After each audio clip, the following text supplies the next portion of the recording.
Hey and welcome, I'm Hammeh, and in this series we're discovering the lore, backstory and characters of Overwatch's heroes, including more detail through their in-game voice lines and interactions. Before any map starts and during the game on various triggers, Overwatch heroes chat with and react to each other in some funny in-game voice interactions. These give us some great insights into hero character, interests and backstories. In this video we're looking at Bastion's story, through its interactions with fellow heroes and the world around it. As much as we're able to anyway. Previously a keeper of the peace, since the First Omnic Crisis, Bastion units have gone down in legend and in history as being a symbol of death and destruction. Previously all thought destroyed, one Bastion unit as far as we know remains. Could it hold clues as to how Omnics have somehow become self-aware, and perhaps as to the origins of the First Omnic Crisis? And what will its role and position be in a world that doesn't want it to exist? Firstly we'll run through Bastion's lore and backstory. In the Overwatch universe, a future 35 or so years from today, as the world stood on the brink of what would be the First Omnic Crisis, both robotics and artificial intelligence had made huge leaps forward. Many companies and organisations, such as the Ironclad Guild, of which a young Torbjorn Lindholm was a member, raced to improve robotic technology in many different ways. A lot of robots were finding uses in security, such as the OR-14 Edina security units in Africa, the SST Laboratories Siege Automaton units, or Bastions. But robots were also finding use in areas such as the construction industry, such as Titan robots, used originally in helping in construction and building huge skyscrapers. Although he would become somewhat notorious for the arms applications of his designs, Torbjorn was involved not only in the construction of the Bastion, as we've seen from his comic, but also the Titan too, showing that he wasn't just working on weapons and weaponry. In fact, if Torbjorn's desire for technology to serve a better vision for humanity had been listened to by his employers, who desired to control his weapons using networked computer intelligence that Torbjorn had a big mistrust of, maybe the First Omnic Crisis may have not come to pass. As well as these more specialised models of robot, there were also humanoid models constructed. Some of their purposes are as yet unknown. We've not seen them in any footage of Omnic Crisis battles though so far. In Oasis's restaurant in the present day though, we see a hint of how humanoid robot shapes and figures might have been used, as waiters in this example. Shortly before what would be the First Omnic Crisis actually started, one company's attempt to make twin advancements that could have changed society and the world's economy would instead plunge humanity into a fight for survival. As the robotics revolution swept over the world of Overwatch, Omnica Corporation was aiming even higher still, trying to achieve the next level in changing industrial production processes that were centuries old. When the factory production line of Henry Ford started mass producing cars in America in 1913, the resulting widespread use of this manufacturing method would have a huge impact on society as we know it. If you could make something more quickly, with lower production costs, using a production line method, it also paves the way for higher quality and more reliable products. This higher productivity means more profit for companies, some of which is often returned to workers through higher wages. Workers then have more money in theory to buy products, creating what some economists call a virtuous cycle of growth. The assembly line also changed the way people worked and lived. It accelerated the shift of people moving from rural areas to living in cities and increased the number of people doing repetitive, low-skilled jobs, which has both benefits and challenges in society. Now, why do I explain this? In the Overwatch world, a similarly large change in society was apparently about to take place. Omnica Corporation announced that it had come up with the next production line, the Omnium. These huge facilities, matching automated self-improving software algorithms with state-of-the-art manufacturing technology and techniques, Omniums could have offered even cheaper, more efficient manufacturing of robots, and perhaps other items too. Would less human workers have even needed to be involved? Off the back of these bold claims, regardless of their benefit or not for society, Omniums were constructed all around the world. In Africa, one such factory was constructed in Nigeria, another in Detroit in America, in Siberia, Russia, and many more places too. As Omnica attempted to show the capabilities of its new technology, some thought it might be the start of a new golden economic age for the entire world. These dreams were never to be realised. Omnica was actually forcibly dissolved as a company when fraud and problems were uncovered both within the company and the Omniums. The Omniums' growth forecasts for their production were apparently never able to be met, and as a result the factories were closed. It was a surprise to everyone, therefore, when the Omniums, mothballed and left presumably deactivated, began to churn out militarised versions of many robots around the world and began a global attack on humanity. Originally created for peacekeeping purposes, Bastion robot units possessed a unique ability to rapidly change themselves into an assault cannon mode. During the First Omnic Crisis, they were turned against their human makers as the foot soldiers of the Omnic's rebel army. From Russia to Brazil, to Germany, Australia and beyond, armies around the world struggled to fight the relentless advance of these robots, spewing forth from the Omniums, who could not be negotiated with, talked to, or reasoned with in any way as they razed countless cities. With Bastions at the forefront of these assaults, programmed to fight against any odds until they were shut down, the Omnic force pushed back traditional armies they fought on pretty much every front. Now, symbols often take on new meanings and associations, way far-flung from their origins. Take this symbol, for example. The swastika, in the ancient Indian language of Sanskrit, means well-being. Used by Hindus, Buddhists and Jains for millennia, it's been used on keyrings even before the Second World War, and is commonly assumed to be an Indian sign in its heritage. However, since the rise to power of a certain party in Germany before the Second World War, this symbol has sadly moved far from its origins in how we perceive it today. Much like the swastika, many robot and mech designs in the Overwatch world appear to have had their symbolic intent or origin changed in a similar way by the First Omnic Crisis. The OR-14 in Africa became a bringer of destruction and death, so too did the Bastion unit. As the Omnic armies brought humanity to the edge, no one country was able to respond to the crisis properly, until one small global task group fighting using radically different guerrilla asymmetric warfare methods was able to make a difference.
After Overwatch destroyed the Omnic Control Central Protocols and the Omnic Crisis was brought to an end, they were held as heroes and humanity began to attempt to rebuild.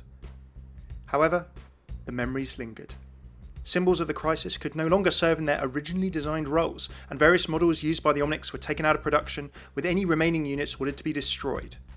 The Bastion, the frontline soldier, the symbol of the Crisis and of the suffering to many people, was destroyed all over the world as a result, and consigned to the history books, lingering on as a memory only, or so some people thought. As for the Bastion line, it wasn't entirely wiped out. One unique Bastion unit, severely damaged in a final battle around Eichenwalde in the war, was left forgotten for over a decade. As it lay dormant, the robot sat inert, until one fateful day when it unexpectedly reactivated thanks to a feathered friend. With its combat programming all but lost, the unit struggled with its remaining programming and orders, trying to attack Stuttgart before somehow finding a way to break free and show free will and decision making with the help of the same small bird. Fascinated by nature and the world around it, the inquisitive Bastion set out to explore its surroundings and perhaps to discover its purpose. Although now the unit apparently appears to be gentle, core combat programming could take over at any moment, which apparently has led to instances of conflict with the few humans it's encountered, driving it to avoid populated areas in favour of the wild, uncharted regions of the world. Years later, this rogue Bastion was spotted in northern Sweden, scaring a couple as it rose from the water. Torbjorn Lindholm, who had been tracking reports of the unit, set out to disable or destroy it, as he had with many other units after he'd retired from Overwatch. However, on confronting the unit, he discovered that it had changed, in his words, with a different behaviour to the Crisis Bastions he'd fought against for so many years. Hoping he could discover more about its changing behaviour, Torbjorn led it and its bird companion away from local forces, hoping to destroy it. Where the three have travelled to now is anyone's guess. Well, as for Bastion's character, humour and wisdom, your guess is as good as mine for a part, but we do know a few little things about it. Its personality seems curious and almost childlike, very eager to understand the world around it, but it can be triggered into this combat programming every now and then. Bastion is actually voiced, if you didn't know, by Chris Metzen, the ex-senior vice president of story and franchise development at Blizzard. He worked on the story of Warcraft 3, the original StarCraft game, and a bunch more afterwards, as well as doing some voiceover work. As well as Bastion with a little modulation, WoW fans might know him as Thrall, or called Green Jesus, or so his nickname is, Varian Rin of the recent Legion expansion. In StarCraft 2 at points he's been the Marine and the Battlecruiser, and many other things besides. Now as for humour, whatever Bastion is saying, we do know that it can laugh at people. It certainly has a few noises that sound like laughter noises. And as for references, well, I think this means "Hello, my good sir." And this means "I say, could you rather not?" I don't know, I picture Bastion in a very posh English voice for some reasons. A lot of Bastion's lines are meant to sound either like bird whistling noises, others takes on a little bit of music that have attributed meanings, like sounding like the kind of haunted house or horror dun dun dun dun dun noise of foreboding, and some are sound symbolism almost in the way that we give sounds meanings in themselves, like Bastion's whistle here.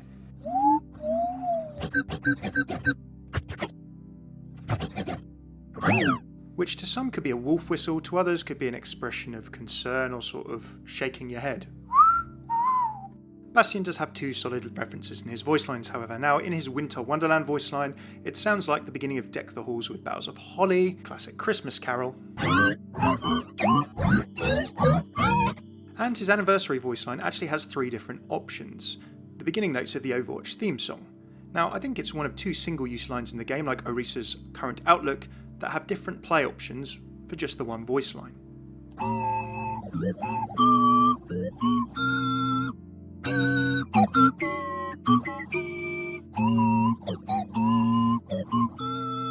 Okay, time for Bastion's interactions. How does a character who can't be understood by humans interact with others? Well, as a symbol of fear and death for most of the human world, Bastion's got a few interactions with Omnic-fearing or skeptical people, as well as some interactions with his fellow robot brethren. Some of the newer Overwatch cast members who haven't been involved with the organisation also react to him quite positively. Zarya was born on the front lines of the Omnic Crisis, had to give up her dream of championship weightlifting at the World Championships in order to defend her country. As a result, she's not really very happy to see a Bastion.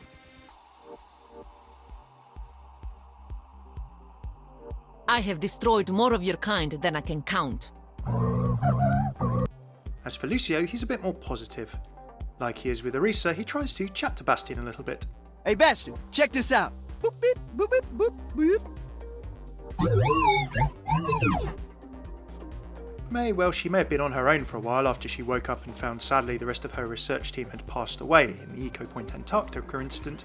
Maybe after having her own robotic assistant in Snowball and companion for a while, she sees Bastion as perhaps being similarly quite suitable to help her with her work. Bastion, you would make the perfect research assistant.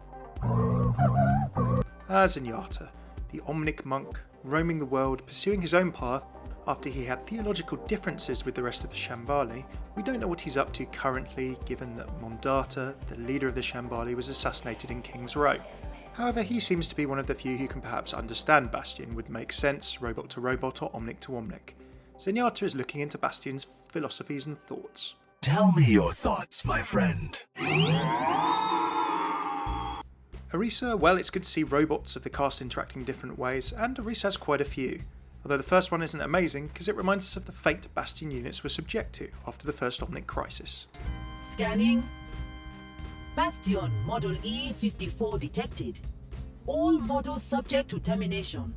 In this next line, I wonder what Bastion actually compliments Orisa with here. Maybe something to the fact of that she's learning too, as she's only a month old. Thank you, E54.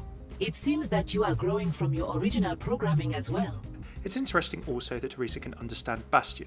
Clearly his Omnic beeps are meaning something. Now, the original idea for the Omnic language, Omnicode, according to Michael Chu, was that all of the language we see should be animated. It's not intended to be a language that humans, who haven't been augmented, could read easily. Is Bastion beeping perhaps in Omnicode? How much of what he says can Zenyatta and Orisa actually understand? That'd be an interesting one to find out in future. And finally, this interesting line. It is remarkable to find a Bastion in such good operating condition. Who is responsible for your upkeep? The answer to this, as I've said before, is probably Torbjorn after the events of Bastion's Binary comic. Speaking of Torbjorn, he needs a little update to his interactions as well. Most of his are quite anti-Omnic, including this one with Bastion before the events of Binary. I hate working with these talking tin cans! After travelling with him in Sweden, I wonder what Torbjorn would think of Bastion and Omnics now. Thanks very much for tuning in to my Hero Voiceline and Story series. If you like this video, please hit that like button below, subscribe, comment with what lines you enjoyed most, and check the playlist linked here on the left for all other Overwatch heroes for videos like this, some with a little bit more to them than Bastion's boops and boops. I cover Overwatch lore in store from all angles, as well as more interactions and voice lines, so check out my lore playlists as well.